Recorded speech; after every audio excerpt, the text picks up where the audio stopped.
In a matter of moments, we'll be joined by Dominick Cruz. It was announced late last week, midweek, that he'll be returning to action. We have not heard from Dominick Cruz, or at least seen him in action. We've heard plenty from him over the past years. He works for Fox, but we have not seen him in action since late last year when he fought Cody Garbrandt. Well, he returns on December 30th to fight Jimmie Rivera at UFC 219, a very important fight in the UFC bantamweight division. And Dominick is kind enough to join us right now via the phone. Dominick, are you there? Yes, I am. What's up, Ariel? I'm doing okay, Dominick. As I said at the top, have a very heavy heart today after what happened in Las Vegas. I know you think very highly of Las Vegas. You're competing there in 2 months' time, and so it's tough. But I'm very happy to talk to you and happy to hear that you're coming back. Yeah, I mean, that was the first thing I was going to mention. My heart and prayers, condolences go to anybody in Vegas. I fought there 6 times alone in my career. That's a big chunk of my life and of my career, I should say. And it's just, I've been all around that area that all this terrible stuff happens. So all I can do is just send my prayers and positive wishes out for everybody. It's a miserable thing that everybody's going through right now. Yeah, it's unbelievable. And it does sort of feel close to home because, you know, we've been there so many times for the UFC. And so it's hard to focus on other things, but we will do our best. So like I said, very happy to hear that you're back. Were you surprised by this offer? Were you holding out hope? Because I remember talking to you in April. You said that you were hoping to fight the winner of the Garbrandt-Dillashaw fight. Of course, the fight then got delayed. Were you hoping to just wait for the winner? And did something else happen along the way? Well, the delay kind of threw off the timing. You know, I thought that Cody was going to get to go right back in. He's a young champ, hasn't really had too many other 5-round fights other than that. So I thought he would be able to get right back to it pretty quick. He wasn't, unfortunately. He's been hurt, and I know exactly what that's like. So Dillashaw gets the next shot, so he's been waiting. He deserves it. He's had some great fights, and he's been active. So, you know, Dillashaw's got that next shot, and I said that was cool with me. I understood that, because he had been waiting patiently. But, you know, now those two are getting ready to fight. And, you know, that's that. So I got to just kind of sit back and wait now. So I was like wanting to wait for that title fight to come back around. And once those two fight, you know, just jump right back in there and face the winner. It only made sense because I faced TJ and everybody would want to see me rematch TJ, I think, if he won. And I faced Cody, and I think everybody would want to see me rematch Cody if Cody won. So I just think that the fans would have appreciated it. But the simple fact is this: it doesn't really matter. I mean, I remember I posted this Jimmie Rivera fight, and everybody's like, "Why aren't you fighting for the belt?" I think people were just shocked, and it was pretty interesting to me to see that. But what it comes down to is I'm not the king of the bantamweight division. Cody's not the king of the bantamweight division either. Sean Shelby is. And he makes these decisions on who fights who. And he said, you know, if you don't fight Jimmie Rivera, you know, Jimmie Rivera, Austin Sal would fight, and they would get the next title shot, not you. So he would end up giving me the loser or something, probably, of Cody TJ. So that being said, it's just whatever it is. Sean Shelby makes the decisions of the matchmaking in this division. And so I listen. I've never picked a fight in my whole career. I've never said this isn't right, this isn't that, this isn't, you know, I'm not here to complain. I enjoy fighting. I want to fight. So that's why I'm doing it. When I started this thing, I was paying money to fight. I was paying, you know, $350 for medicals and then getting a $50 check written to me. So I just enjoy fighting, you know, and this is the next matchup that creates a title shot for me. And the reason the title shot's important to everybody, for everybody to hear, is mostly money. That's how we really get paid. That's how we get what's due to us as athletes who put the work in, the time in, the years in, the shows in. You know, we get paid by getting these title shots and earning the title. And that's why the title shot's important. But if Sean Shelby doesn't think I'm right up for it right away, that's his decision. That's his job. He's my boss right now. And I don't really, you know, he works for the UFC and I work for the UFC. So that's just the way it goes. And it doesn't matter. And the honest thing in this matter is I get to fight and I'm healthy and I'm excited to fight because I'm healthy. I've had a lot of foot problems over the past year, 2 years with right as I get ready to fight TJ. And now that feels great. I've taken this time to really heal up, roll my feet out, loosen up my legs. I did some stem cell treatments in my feet, and I feel really healthy and really good. And I'm ready to go into a strong camp, and I'm ready to beat down, Rivera. That's the guy that's in front of me right now. And it's exciting to fight again, to be honest, Ariel. It really is. How did you feel initially when you got that ultimatum from Shelby? He didn't put it in those exact words, but it's the game, He doesn't really say it outright. He just goes, well, I can't guarantee you'll get the title shot if you wait, Dom. And this is the fight we want to offer you. And I said, well, okay. Then that's the fight I'm getting, It was a clear cut. Like, we don't really want to give you the title shot right away if you're going to wait for Cody and TJ to fight. And what am I supposed to say to that other than, okay, you guys are the bosses. If you think that makes more sense for promotion, the UFC is one of the best promotion industries in the world. Am I wrong? So for whatever reason, they probably think that makes more sense. And who am I to say that they're wrong? Other than, a good fighter.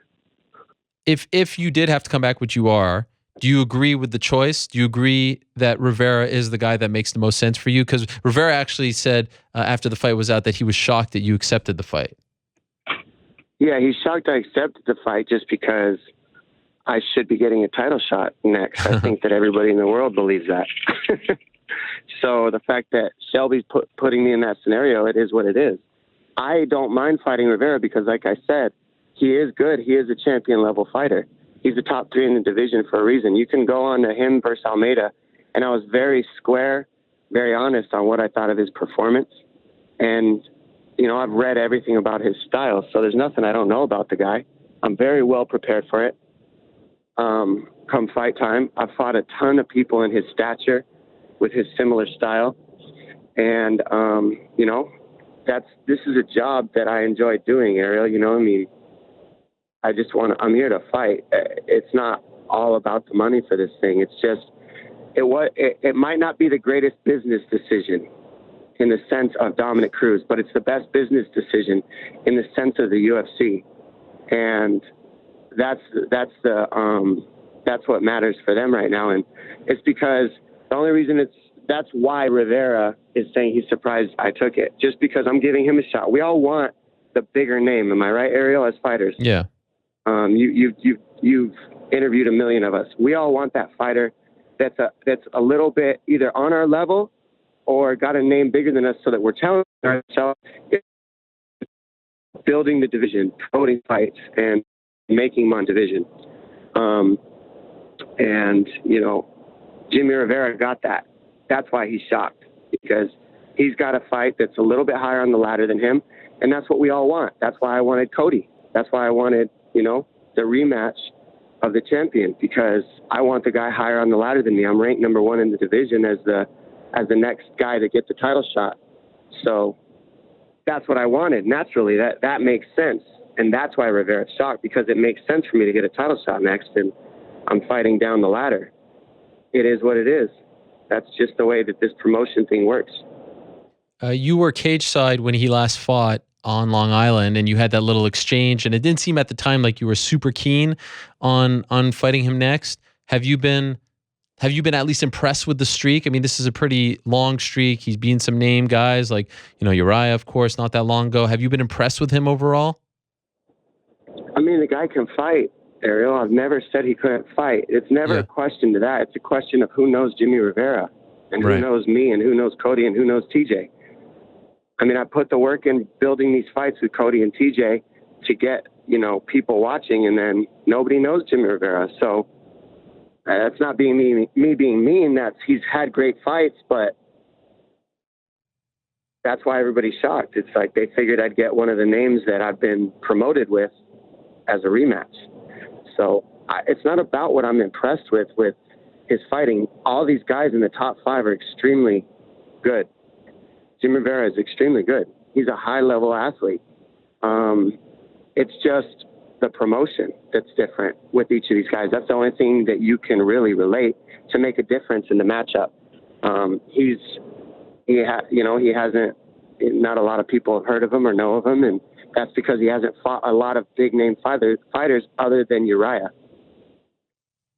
Do you feel like you gravitate towards fights where it gets a little personal, where there's some conflict, where there's some friction? He's not really known to be one of those guys. And in the past, you've had a few of those, of course, with Uriah.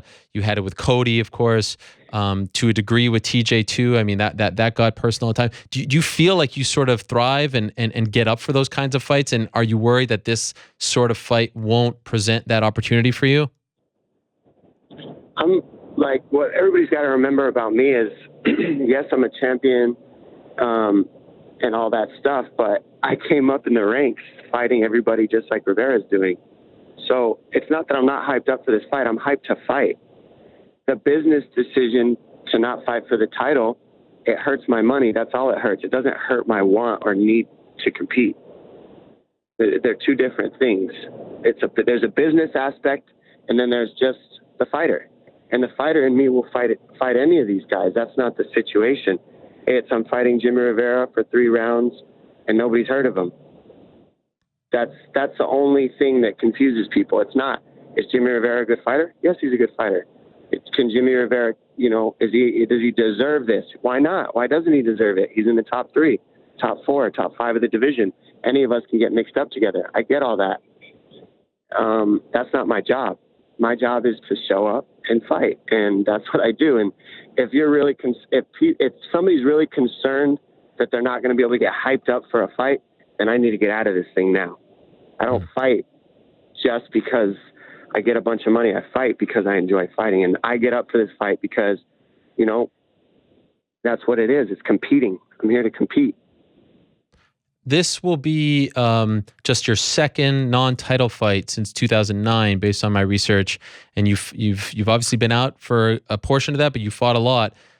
Is there a big discrepancy when you're fighting for the belt and not fighting for the belt? Is it because we've heard this recently from fighters like, the reason you don't want to take a risk, or the reason why you don't want to, take a fight when you're sick or whatever, because there's a big drop off if you lose that belt. For you, is there that same scenario? Well, what's the drop off that you're meaning? Meaning a drop off in pay. Oh, well, I mean, I think that's common sense. You can go online and see what we're all paid, can't you? So, yeah, but those numbers aren't always accurate.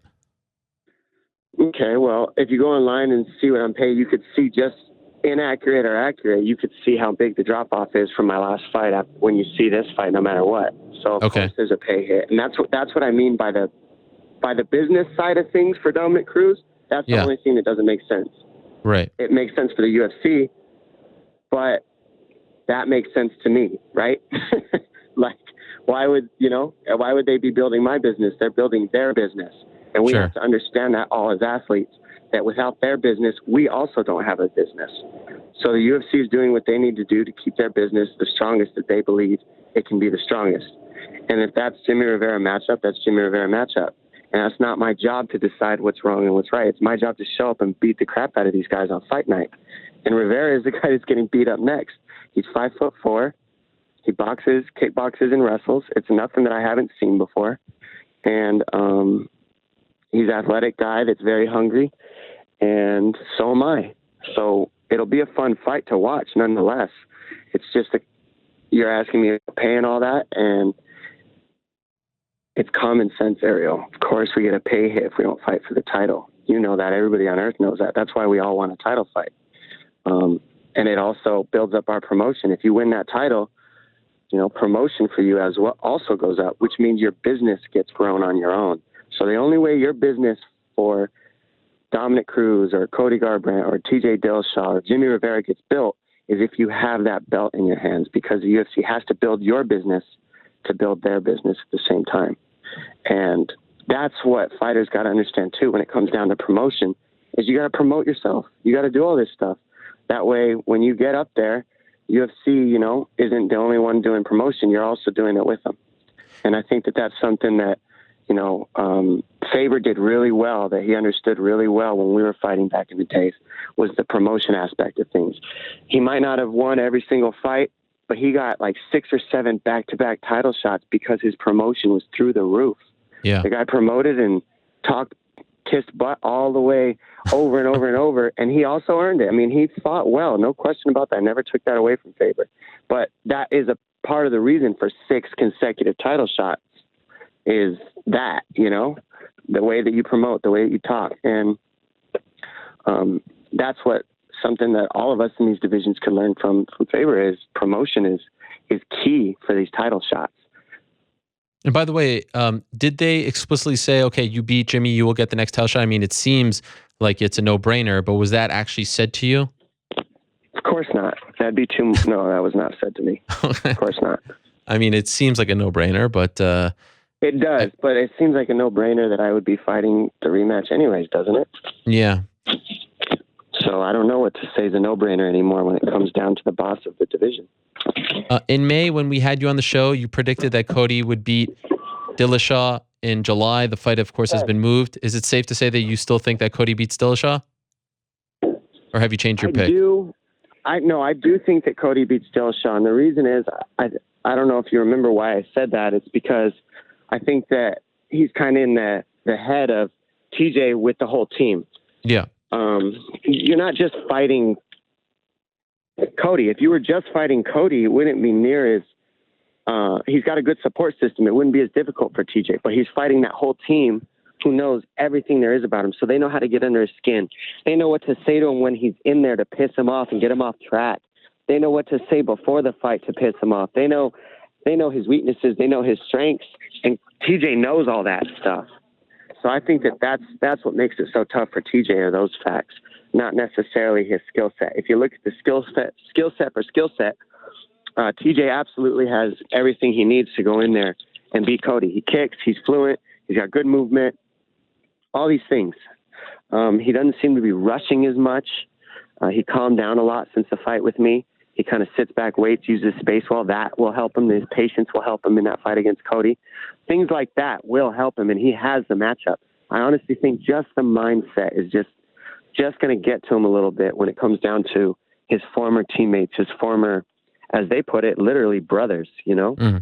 You're going and fighting your brother in battle. I don't care, like, who you are. It's going to affect you in a different way. The question is how, right? By the way, just curious, I mean, you've made a name for yourself as a broadcaster. You're one of the very best in MMA, regardless of promotion. Brian Stann has left. Does this mean more opportunities for you as a color analyst? Man, that's a good question, Ariel. That's, again, not really up to me, is it? No. I hope I can do as much as I could with the color and all that in the future, just because I think that I can teach a lot to the fans to get better, and I learn from it and I enjoy it. So of course I'd like to do more of it, but currently right now I won't be in there for the next 3 months. You guys won't really see a lot of me on TV. I'm very focused for this fight against Rivera.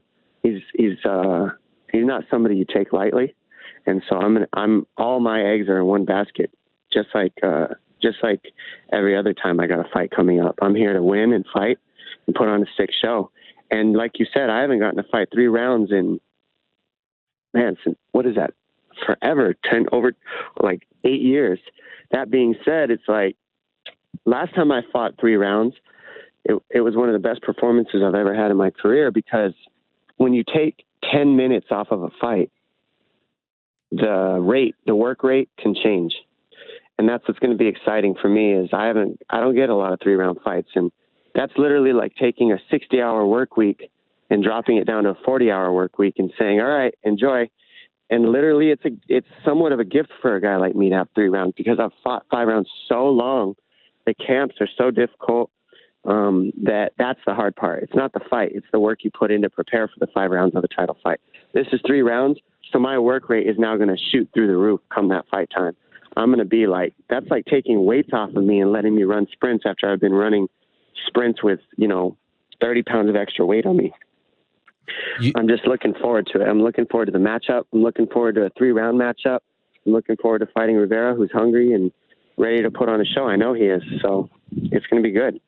I know you have less than a minute left. Leah, who is the best in the business, told me that you must leave by 10:30 Pacific time. But I just must say, I think Joe Rogan is a pioneer when it comes to color analysts, but I love when you guys are on there together, because you challenge him unlike anyone else, and it makes for very entertaining viewing. So please keep that up. Not because I want to see Joe Rogan proven wrong, but the conflict is fun while you're sitting there watching a 7-hour broadcast.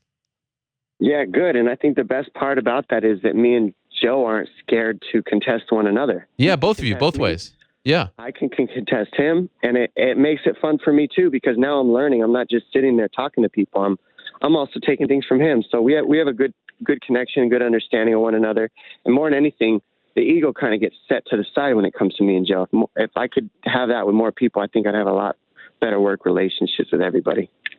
All the best to you, Dom. Thank you for checking in. Looking forward to your return December 30th in Las Vegas. Big fight for you. Appreciate your time here this morning. Thanks, Ariel. All right, we'll talk to you soon. There he is, Dominick Cruz, stopping by. Hard out of 10:30 per his team. His right-hand woman, Leah Almandia, who in my opinion is the very best in the business. So I wanted to respect that. And there we go. It is 1:30 p.m. Eastern time. As I said, I would stay true to my word.